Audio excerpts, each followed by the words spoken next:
People only focus on the negative stories surrounding something that they want to hate.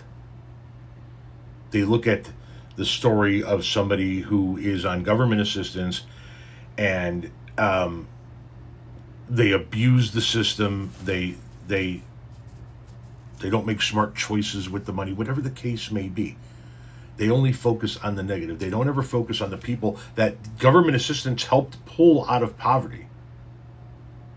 Here's one of those stories. Baby, I was 20 years old. I had $40 in my bank account the day that I brought my son home from a hospital, and we were living in a mold-infested trailer next to a highway. At the age of 21, I was able to become an LPN. At the age of 22, I was able to become an RN, moved out of our hometown, and was able to immediately, as a new grad, jump into a job that not only gave me incredible job security, but also afforded me the ability to lift my family out of poverty.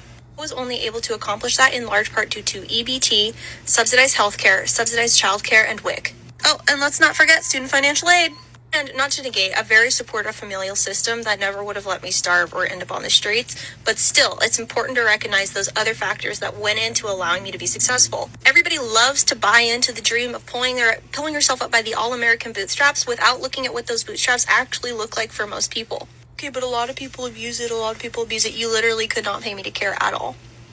I'm so happy that my tax dollars are feeding people. That's probably one of the only things that my tax dollars currently go towards that I think is just absolutely awesome. Let's feed more people while we're at it. It costs the average American taxpayer between like $30 and $50 a year in taxes for these food assistance programs. Do you know how much of your tax money for the average taxpayer goes towards corporate subsidies? Like between $500 and $1,000 a year. Don't buy into manufactured division. Food is an everybody issue, and food accessibility affects all of us. Amen. Absolutely amen to all of that. And when you think about it, she's 100% correct. Think about all the shit that your tax dollars go to.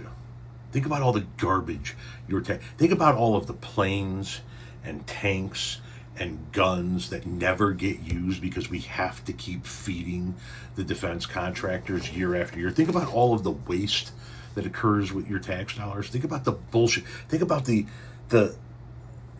shit each and every member of Congress does with our tax dollars. It's just disgusting and gross. $36 of my money every year goes towards feeding people? Yeah, double that, triple it. I'll tell you what, reverse the numbers, because I heard somebody reliable say that the number was just over $700 of your money a year goes towards corporate subsidies. Reverse the numbers. Give the corporations the $36 in subsidies and give the food assistance programs the $700 of my tax dollars. If we can feed the millions of people that we're feeding right now with $36 worth of tax revenue, imagine what we could do with the $700. It's one of the purest things my tax dollars go to. Feeding people. This is another story about somebody that was able to pull themselves up out of poverty, but weren't able to do it unless they had that assistance when they needed it. You won't hear those stories coming out of the right wing. You won't hear those stories coming from Republican elected officials that want to do away with your subsidies. Because that would show you that it actually fucking works.